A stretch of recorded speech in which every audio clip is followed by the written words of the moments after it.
There's a video of Tim Keller, which I'll You have to connect grace, and you have to connect the Christian story with the baseline cultural narrative. I think he goes on to say, I'll do my best to find the text of this discussion that Tim Keller had. And what I would like to do is talk about the summary of the content of this.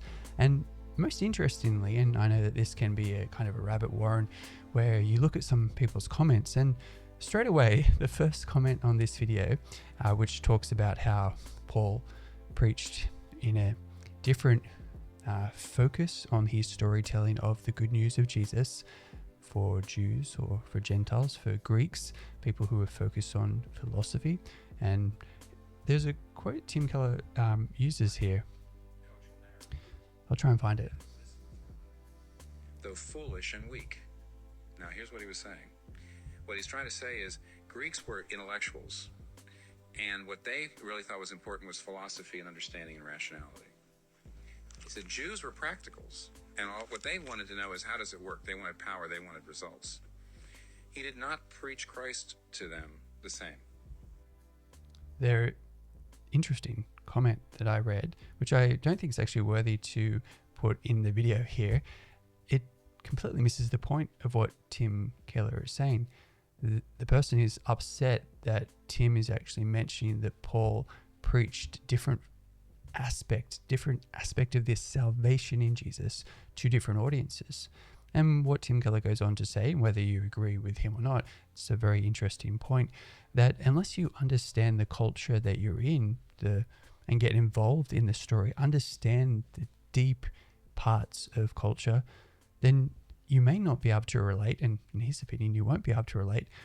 And what he's expounding upon is Paul understood how to relate this message of salvation, and he adapted it to his audience.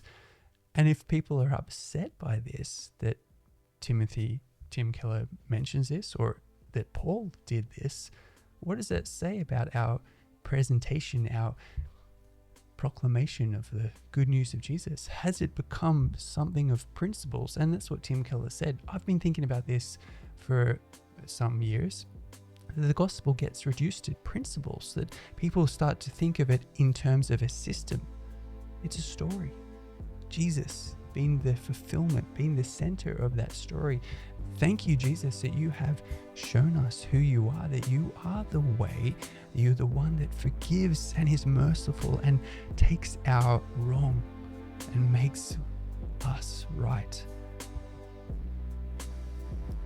Part of the gospel is discovering that there are different aspects of this grace, this forgiveness, this salvation that we have in Jesus.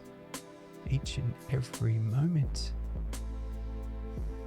I'm lost with words with that goodness that God continues to pour out his love, and that we will walk with him for all eternity. Part of this day is to find more of that. Let's get out there.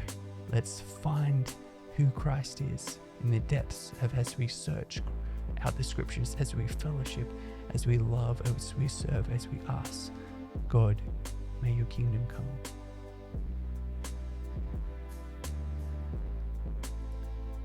Thank you for leaving a comment. I would really like to hear from you. Bye for now, my friend.